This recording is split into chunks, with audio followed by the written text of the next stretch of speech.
Good morning students. Welcome to IBM International Public School. Take out your Hindi language books and copy. Today's topic is आज का हमारा प्रकरण है वाक्य। आज हम पढ़ेंगे वाक्य के बारे में। जैसे कि मैं आपको पहले भी बता चुकी हूँ कि शब्दों के सार्थक समूह को क्या कहते हैं? वाक्य कहते हैं। सार्थक का मतलब क्या होता है? जिसका कोई अर्थ हो, मीन्स मीनिंगफुल। शब्दों के सार्थक समूह को ही वाक्य कहते हैं। मतलब किसी भी शब्दों के समूह को आप वाक्य नहीं कह सकते हैं। जिन शब्दों के समूह से कोई अर्थ निकले, सार्थक हो शब्द, जिसका कोई मीनिंग हो, मीनिंगफुल शब्द को ही क्या कहेंगे? आप वाक्य कहेंगे। आज हम पढ़ेंगे वाक्य के भेद। वाक्य के दो भेद होते हैं, रचना के आधार पर और अर्थ के आधार पर। मैं आपको पिछली कक्षा में वाक्य के भेद रचना के आधार पर पढ़ा चुकी हूँ, जो कि 3 होते हैं: सरल वाक्य, मिश्र वाक्य और संयुक्त वाक्य। ये आपका आज का गृह कार्य रहेगा कि रचना के आधार पर वाक्य के भेद लिखकर आपको उसकी परिभाषा और उदाहरण याद भी करना है। ये आज का आपका गृह कार्य रहेगा, जो मैं आपको पहले पढ़ा चुकी हूँ। सरल वाक्य, मिश्र वाक्य और संयुक्त वाक्य, तीनों की परिभाषा लिखकर याद करके आना है। जब आप आएंगे तो आपकी कॉपी चेक होगी और सुनेंगे भी। Understand everyone? ओके स्टूडेंट्स, तो होमवर्क आज का आपको समझ में आ गया है। आज हम आपको पढ़ाएंगे अर्थ के आधार पर वाक्य के कितने भेद होते हैं। रचना के आधार पर तो 3 भेद होते हैं, 3 टाइप्स होते हैं। मैंने आपको बताया सरल वाक्य, संयुक्त वाक्य और मिश्र वाक्य। अर्थ के आधार पर वाक्य के 8 भेद होते हैं। पहला हमारा विधानवाचक वाक्य, दूसरा प्रश्नवाचक वाक्य, तीसरा निषेधवाचक वाक्य, चौथा विस्मयादिबोधक वाक्य, पांचवा संदेहवाचक वाक्य, छठा इच्छावाचक वाक्य, सातवां संकेतवाचक वाक्य, आठवां आज्ञावाचक वाक्य। विधानवाचक वाक्य को हम आपको बाद में समझाएंगे, पहले प्रश्नवाचक वाक्य को समझते हैं। क्यों बाद में समझाएंगे विधानवाचक को, वो मैं आपको बाद में बताती हूँ। प्रश्नवाचक वाक्य क्या होते हैं बेटा? जिस वाक्य में कोई प्रश्न किया जाता है उसे क्या कहते हैं? प्रश्नवाचक वाक्य। प्रश्नवाचक वाक्य में जब प्रश्न होगा, प्रश्न सूचक शब्द आप सबको पहले ही पता है क्या होते हैं? कब, क्या, कौन, कैसे, कितना, कहाँ, ये सब हमारे कौन से प्रश्न सूचक शब्द है। प्रश्नवाचक चिन्ह क्या होता है वो मैं आपको बता चुकी हूँ कि प्रश्न सूचक चिन्ह आपका क्या होता है। ओके स्टूडेंट्स, तो प्रश्न सूचक शब्द सबको समझ में आ गए? कब, क्या, कौन, कैसे, कहाँ। प्रश्न सूचक चिन्ह हमारा क्या होता है? ये होता है। जहां पर आपको ये चिन्ह मिलेगा आप समझ जाएंगे कि ये प्रश्नवाचक वाक्य है। अंडरस्टैंड? उदाहरण के लिए देखिए, आपका क्या नाम है, तुम कहाँ गए थे, रोहन के पास कितने रुपए हैं, सचिन तेंदुलकर का जन्म कब हुआ था। ये सब हमारे कौन से वाक्य हैं? प्रश्नवाचक वाक्य के उदाहरण हैं। अंडरस्टैंड? तीसरा हमारा है निषेधवाचक वाक्य। वाक्य में कार्य के न होने या न करने का जब आपको बोध होता है तो उसे निषेधवाचक वाक्य कहते हैं। निषेधवाचक वाक्य को ही नकारात्मक वाक्य भी कहते हैं, जिसको आप लोग इंग्लिश में नेगेटिव सेंटेंस बोलते हैं। यहाँ पर आपको नॉट मिलता है, यानी नहीं, मना करना। जहाँ पर नहीं मिलेगा वहां पर आपको कौन सा वाक्य होगा? निषेधवाचक वाक्य होगा। एग्जाम्पल, विवेक नहीं पढ़ता है, शीला स्कूल नहीं जाती है, कोविड अब नहीं आएगा। ये सब हमारे कौन से वाक्य के उदाहरण है? निषेधवाचक वाक्य के। अंडरस्टैंड? अंडरस्टूड? चौथा हमारा है विस्मयादिबोधक वाक्य। जिस वाक्य में शोक, हर्ष, घृणा, खुशी, विस्मय आदि का बोध होता है, वहां पर हमारा विस्मयादिबोधक वाक्य होता है।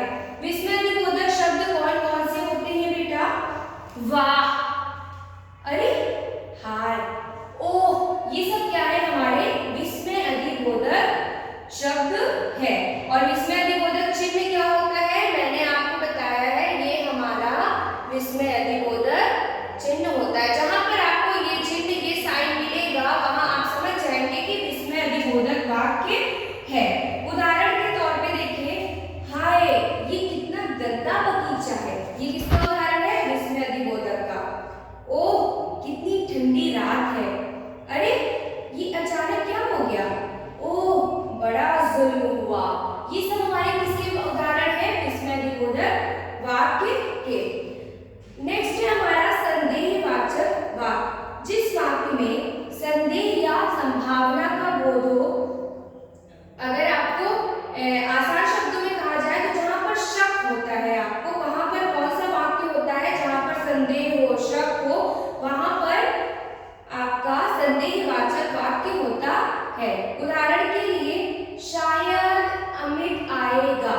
संदेह है, आए ना आए।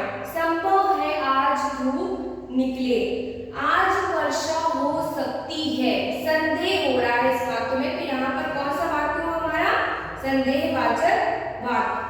छठा हमारा है इच्छावाचक वाक्य।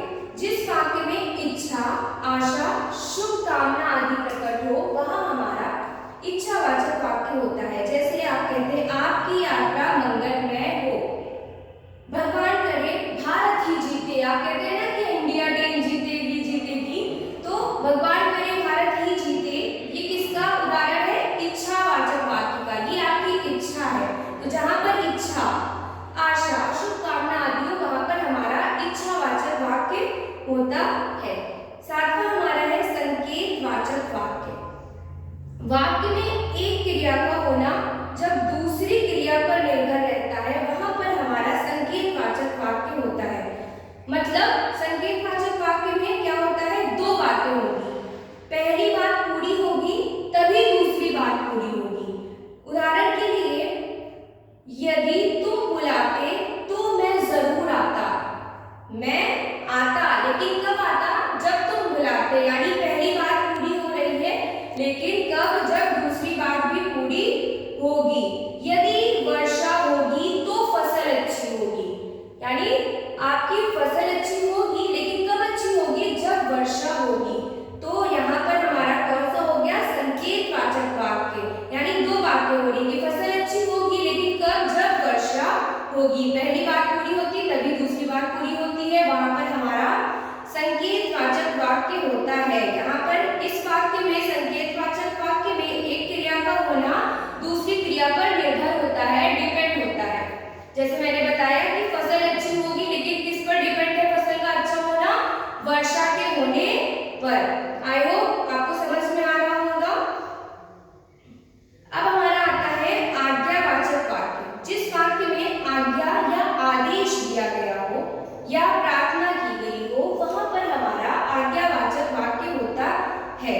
उदाहरण के लिए, तुम यह पाठ पढ़ो, आप बैठ जाओ। ये किसका उदाहरण है? आपका आज्ञावाचक वाक्य का उदाहरण है। अब हम पहला समझेंगे विधानवाचक वाक्य। ये सारे आपको समझ में आ गए हैं। अब विधानवाचक वाक्य सिंपल सेंटेंस समझ लीजिए, जहां पर वाक्य में कार्य के होने अथवा कार्य के करने का बिल्कुल सामान्य कथन हो। Simple sentence. यहाँ पर आपको ना कोई आदेश मिलेगा विधानवाचक में, ना ही कोई इच्छा होगी, ना ही नॉट, नहीं शब्द आएगा, ना कोई प्रश्न होगा। यानी विधानवाचक वाक्य में ना कोई आदेश होगी, ना कोई इच्छा, ना प्रश्न। वो जो हमारा सामान्य कथन होता है वही हमारा विधानवाचक वाक्य कहलाता है। अंडरस्टैंड? जैसे वैभव पुस्तक पढ़ता है, इसमें ना कोई इच्छा है, ना कोई प्रश्न है, ना ही कोई आदेश है, ना कोई इच्छा है, बल्कि आपका क्या है? सामान्य कथन है। इसलिए यहाँ पर हमारा विधानवाचक वाक्य हुआ। आई होप आप सबको समझ में आ गया होगा। आपको आज का ये कक्षा कार्य हिंदी व्याकरण की कॉपी में सुंदर लेख में लिखना है, और आपका गृह कार्य मैं बता चुकी हूँ कि रचना के आधार पर वाक्य के भेद जो तीन होते हैं वो तीनों लिखकर उसकी परिभाषा याद कर